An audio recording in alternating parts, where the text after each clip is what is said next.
आज 24/4/2022 अव्यक्त बाप दादांची अव्यक्त मुरली आहे. Revise date 31/3/90.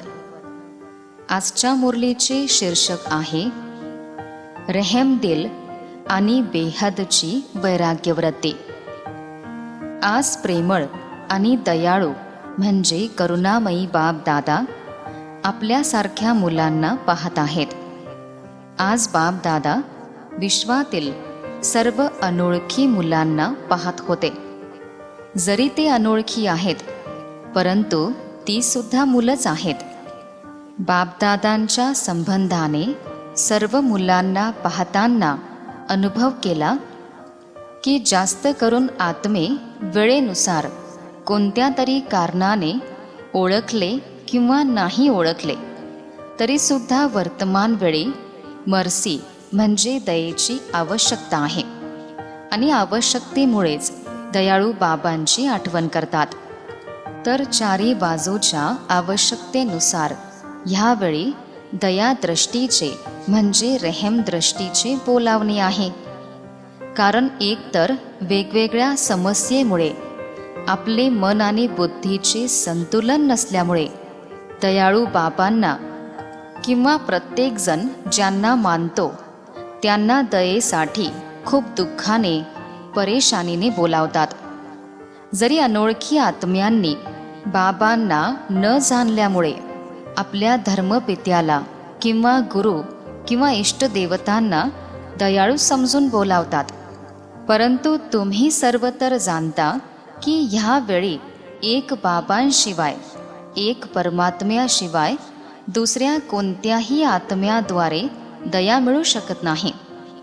जरी बाबा सर्वांची इच्छा पूर्ण करण्यासाठी भावनेचे फळ देण्यासाठी कोणत्याही इष्टदेवला किंवा महान आत्म्याला निमित्त बनवतात, परंतु दाता तर एकच आहेत.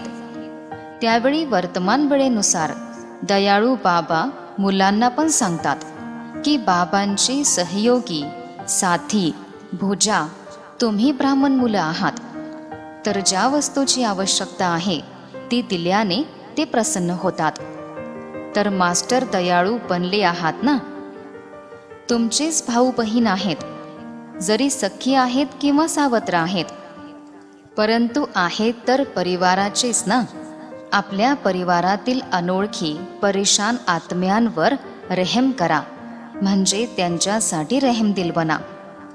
तुमच्या हृदयातून दया उत्पन्न व्हावी. विश्वातील अनोळखी आत्म्यांसाठी सुद्धा दया पाहिजे आणि त्यासोबतच ब्राह्मण परिवारातील पुरुषार्थाच्या तीव्र गतीसाठी किंवा स्वउन्नतीसाठी रहमदिलची आवश्यकता आहे. स्वउन्नतीसाठी जेव्हा दयाळू बनता तर दयाळू आत्म्याला नेहमी बेहदची वैराग्य वृत्ती स्वतःच येते. स्वतःसाठी पण दया असावी की मी किती सर्वोच्च बाबांची तीच आत्मा आहे आणि ते बाबांसारखे बनण्याचे लक्ष्यधारी आहेत. त्यानुसार मुळातच श्रेष्ठ स्वभाव किंवा संस्कारामध्ये जर कोणतीही कमतरता राहिली असेल तर स्वतःवरील हृदयाची दया कमजोरींपासून वैराग्याची भावना उत्पन्न करेल. बाप दादा आज हीच आत्मिक चर्चा करत होते की सर्व मुलं ज्ञानामध्ये तर फार हुशार आहेत, बिंदू स्वरूप बनले आहेत, परंतु प्रत्येक कमजोरीला जाणणारे मुद्दे आहेत. ते जाणतात की असे झाले पाहिजे, असे नाही केले पाहिजे. हे जाणून सुद्धा बिंदू स्वरूप बनणे आणि जे काही व्यर्थ पाहिले ऐकले आणि आपल्याकडून काही झाले तर त्याला फुल स्टॉपचा बिंदू लावणे हे कार्य येत नाही. बिंदू तर आहे, परंतु बिंदू स्वरूप बनण्यासाठी विशेष कोणती आवश्यकता आहे? स्वतःवर दया आणि दुसऱ्यांवर सुद्धा दया. जसे भक्ती मार्गामध्ये पण खरे भक्त असतील किंवा तुम्ही पण खरे भक्त बनले आहात, आत्म्यामध्ये रेकॉर्ड तर भरलेला आहे ना.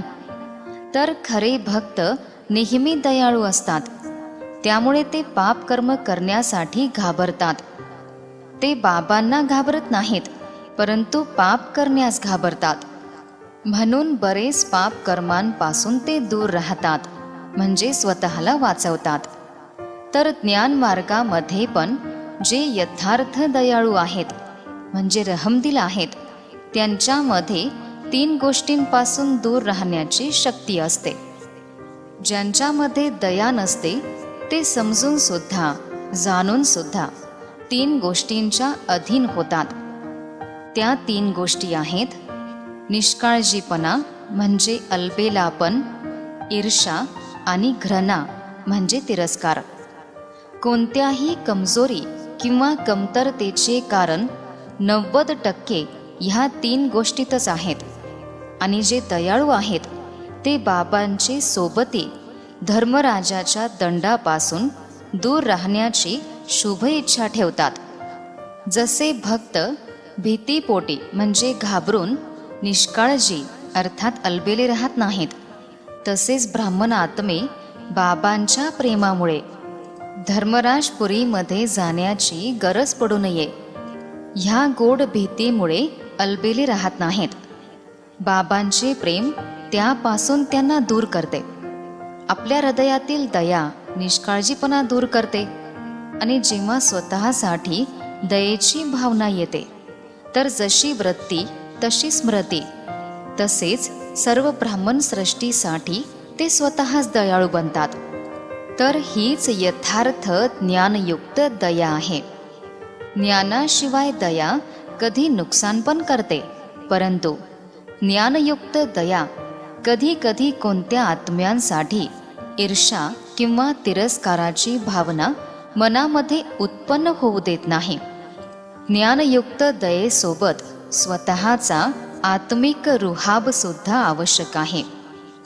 एकटी दया राहत नाही, परंतु दया आणि रुहाब दोन्हीचा समतोल राहतो. जर ज्ञानयुक्त दया नसेल, साधारण दया असेल, तर कोणत्याही आत्म्यासाठी जरी लगावाच्या रूपात किंवा कोणत्या कमजोरीमुळे त्यांच्यावर प्रभावित होऊ शकतात. प्रभावित सुद्धा व्हायचे नाही आणि तिरस्कार पण करायचा नाही. प्रभावित पण होऊ नये, कारण तुम्ही तन मन बुद्धी सहित बाबांवर प्रभावित झाले आहात. जेव्हा मन आणि बुद्धी एकीकडे आणि सर्वोच्चकडे प्रभावित झाले आहे, तर मग दुसऱ्यांवर प्रभावित कसे होऊ शकणार? तुम्ही दुसऱ्यांवर प्रभावित होता तर त्याला काय म्हणावे?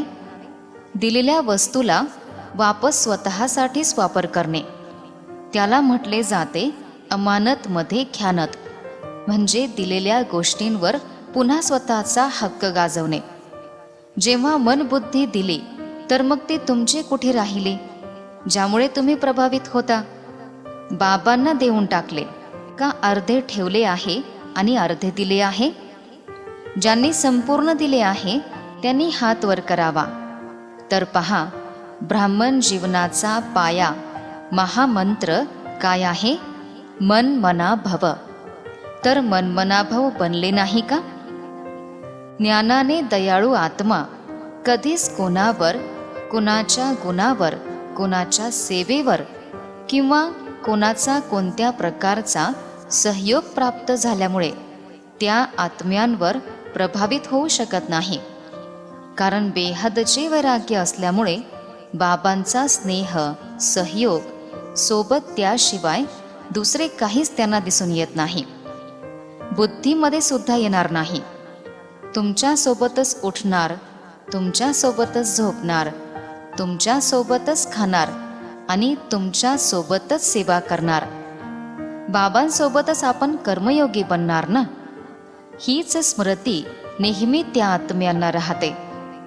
जरी कोणत्या श्रेष्ठ आत्म्याद्वारे सहयोग पण मिळतो, परंतु त्यांना पण देणारे कोण आहेत? दाता कोण आहेत? तर एक बाबांकडेच बुद्धी जाईल ना. सहकार्य घ्या, परंतु दाता कोण आहे हे विसरायला नको. श्रीमत एक बाबांची आहे. कोणी निमित्त आत्मा तुम्हाला बाबांच्या श्रीमतची आठवण करून देतात, तर ती त्यांची श्रीमत म्हणायची नाही, परंतु बाबांच्या श्रीमतचे अनुसरण करून दुसऱ्यांना सुद्धा अनुसरण करवण्यासाठी आठवण करवून द्यायची आहे. निमित्त आत्मे, श्रेष्ठ आत्मे कधी असे म्हणत नाहीत की माझ्या मताप्रमाणे चला, माझी मतच श्रीमत आहे, असे ते कधीच म्हणत नाहीत. श्रीमताचीच आठवण करवून देतात. ह्याला म्हणतात यथार्थ सहयोग घेणे आणि सहयोग देणे. दीदींची श्रीमत म्हणत नाहीत, निमित्त बनतात. श्रीमताच्या शक्तीची ते आठवण करवून देतात. म्हणून कोणत्याही आत्म्यांवर प्रभावित व्हायचे नाही. जरी कोणत्याही गोष्टीमुळे कोणावर प्रभावित होतात, जरी त्यांच्या नावाची महिमा किंवा त्यांच्या रूपावर किंवा कोणत्या विशेषतेवर लगावामुळे प्रभावित झाल्याने बुद्धी तिथेच अडकून जाते. आणि जर कुठे बुद्धी अडकली तर उडती कला होऊ शकत नाही. स्वतःवर सुद्धा प्रभावित होतात. माझी खूप चांगली प्लॅनिंग बुद्धी आहे, माझे ज्ञान खूप स्पष्ट आहे, माझ्यासारखी सेवा दुसरे कोणी करू शकत नाहीत, माझी संशोधक बुद्धी आहे, मी गुणवान आहे, असे स्वतःवर सुद्धा प्रभावित व्हायचे नाही. विशेषता आहे, प्लॅनिंग बुद्धी आहे, परंतु सेवेसाठी निमित्त कोणी बनवले? पहिले माहीत होते का की सेवा काय असते? त्यामुळे स्वउन्नतीसाठी यथार्थ ज्ञानयुक्त दयाळू बनणे खूप आवश्यक आहे. मग ही ईर्ष्या किंवा तिरस्कार समाप्त होऊन जाईल. तीव्र गतीच्या कमतरतेचे मुख्य कारण हेच आहे. ईर्ष्या किंवा तिरस्कार किंवा प्रभावित होऊन जातात. मग ते स्वतःवर असो किंवा दुसऱ्यांवर असो. आणि चौथी गोष्ट सांगितली निष्काळजीपणा, अर्थात अलबेलापण. हे तर होतच राहते.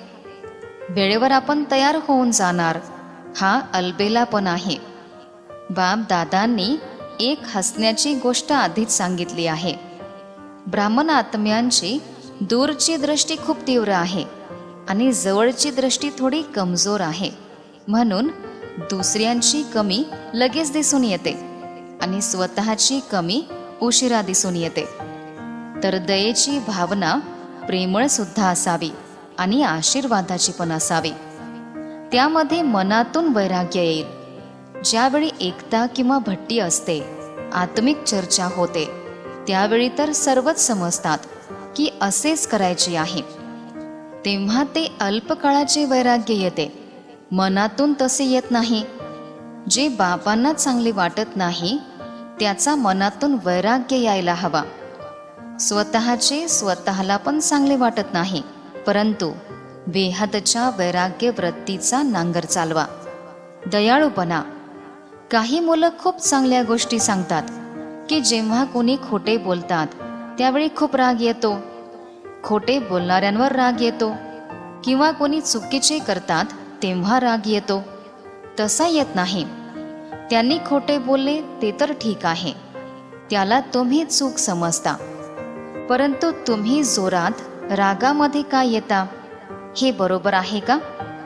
चुकीचा चुकलेल्याला कसे समजावू शकणार? मग त्याचा परिणाम कसा होणार? त्यावेळी स्वतःच्या चुकीला पाहत नाहीत, परंतु दुसऱ्याची छोटी असत्य असलेली गोष्ट सुद्धा मोठी करतात. अशा वेळी पण दयाळू बना. स्वतःला प्राप्त झालेल्या बाबांच्या शक्तीद्वारे दयाळू बना. सहयोग द्या. ध्येय चांगले ठेवले आहे की त्याला असत्यापासून वाचवता. ध्येय तर चांगले आहे, त्यासाठी अभिनंदन आहे, परंतु रिझल्ट काय निघाला? तो पण नापास आणि तुम्ही पण नापास. तर नापास होणाऱ्याला काय पास करणार? मग काही जण समजतात की ही आमची जबाबदारी आहे, त्याला चांगले बनवणे, पुढे घेऊन जाणे. परंतु जबाबदारी निभावणारे पहिले स्वतःची जबाबदारी त्यावेळी निभावता का दुसऱ्यांची निभावता? काही निमित्त शिक्षक बनतात तर समजतात की छोट्यांसाठी आम्ही जबाबदार आहोत, त्यांना उपदेश द्यायचा आहे, शिकवायचे आहे, परंतु नेहमी हा विचार करा की यथार्थ ज्ञानच फायद्याची गोष्ट आहे. जर तुम्ही टीचर्सने जबाबदारीने उपदेश दिला तर पहिले हे पहा की त्या उपदेशाने दुसऱ्यांची काय कमाई झाली, फायद्याची गोष्ट झाली का त्याला खाली पाडण्याचे काम केले. म्हणून बाप दादा नेहमी सांगतात, कोणतेही कर्म करताना त्रिकालदर्शी स्थितीमध्ये स्थित होऊन करा. फक्त वर्तमान पाहू नका. त्यांनी असे केले म्हणून असे आम्ही म्हणालो, परंतु त्याचा भविष्यामध्ये काय परिणाम होईल ते सुद्धा पहा. जे भूतकाळात आदी अनादी स्थिती ब्राह्मण आत्म्याची होती, आत्ता पण आहे आणि पुढे पण राहणार, तर त्याप्रमाणेच आहे का? तिन्ही काळांचा तपास करा तर समजले बाप दादांची काय इच्छा आहे. स्वउन्नती तर करणारच, परंतु परिवर्तन काय केले? जरी महारथी असणार किंवा कोणी नवीन असणार, बाप दादांची एकच शुभ आशा आहे. जेवढे पाहिजे तेवढे अजून झाले नाही. निकाल तर सांगतीलच ना. बाप दादा अल्पकाळाचा वैराग्य पाहू इच्छित नाही, कायमचा वैराग्य यायला हवा. जे बाबांना चांगले वाटत नाही ते काहीच केले नाही पाहिजे. त्याचा विचार करू नका, ते बोलू नका. ह्यालाच बापदादा म्हणतात हृदयापासूनचे प्रेम.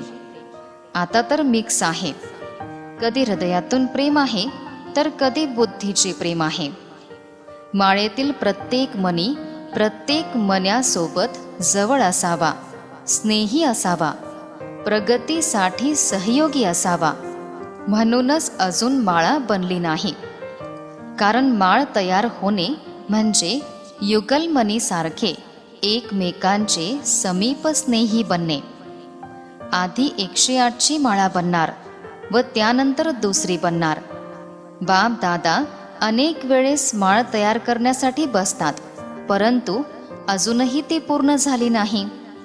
मनी मन्याजवळ तेव्हाच येतो किंवा बाबा त्याला तेव्हाच माळेमध्ये गुंफतात जेव्हा त्या मन्यामध्ये 3 प्रमाणपत्र असतील. बाप पसंद, ब्राह्मण परिवार पसंद आणि स्वतः यथार्थ पुरुषार्थ पसंद. आता ह्या तिन्ही गोष्टींना चेक करा तर मनी हातामध्ये राहतो, माळेमध्ये येत नाही. तर ह्या वर्षात कोणते बोधवाक्य लक्षात ठेवणार?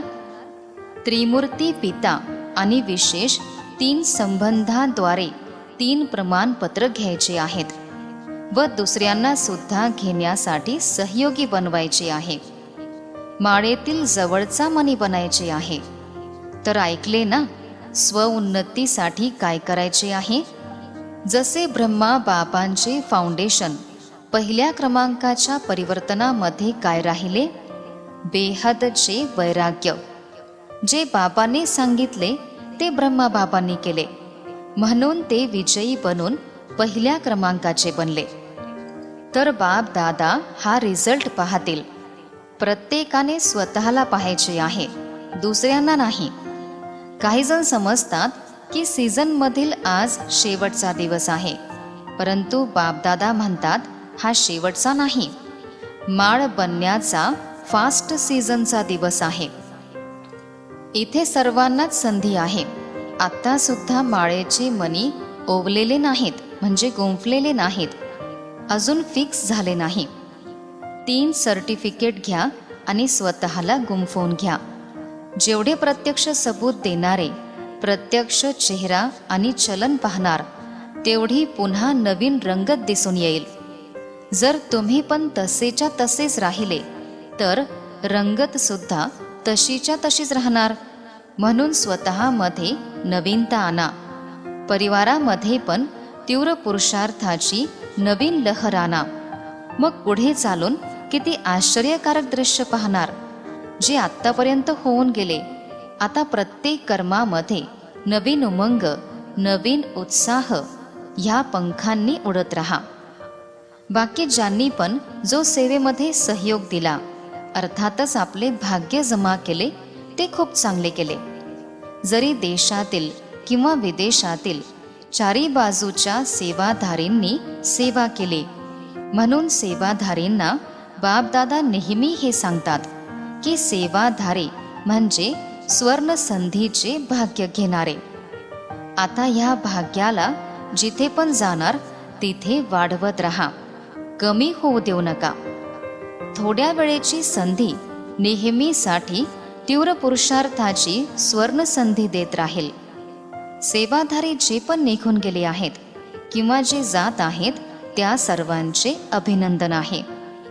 अच्छा, सर्व दयाळू श्रेष्ठ आत्म्यांना नेहमी स्वतःला स्वउन्नतीच्या उडत्या कलेमध्ये घेऊन जाणाऱ्या तीव्र पुरुषार्थी आत्म्यांना, नेहमी प्रत्येक वेळेस एक बाबांच्या सोबतीचा अनुभव करणाऱ्या अनुभवी आत्म्यांना, नेहमी बाबांच्या मनातील इच्छांना पूर्ण करणाऱ्या कुलदीपक आत्म्यांना, नेहमी स्वतःला माळेतील जवळचे मणी बनवणाऱ्या विजयी आत्म्यांना, वैराग्यवृत्तीद्वारे प्रत्येक वेळेस बाबांचे अनुसरण करून बाबांसारखे बनणाऱ्या अतिस्नेही राईट हँड म्हणजे उजवा हात असलेल्या मुलांना, बाप दादांची प्रेमपूर्ण आठवण आणि नमस्ते. आम्हा मुलांची सुद्धा बाप दादांना प्रेमपूर्ण आठवण आणि नमस्ते.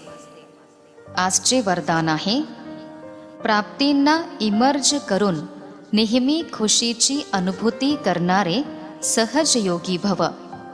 विस्तार आहे, सहजयोगाचा आधार स्नेह आहे आणि स्नेहाचा आधार संबंध आहे. संबंधाने आठवण करणे सोपे आहे. संबंधानेच सर्व प्राप्ती होतात.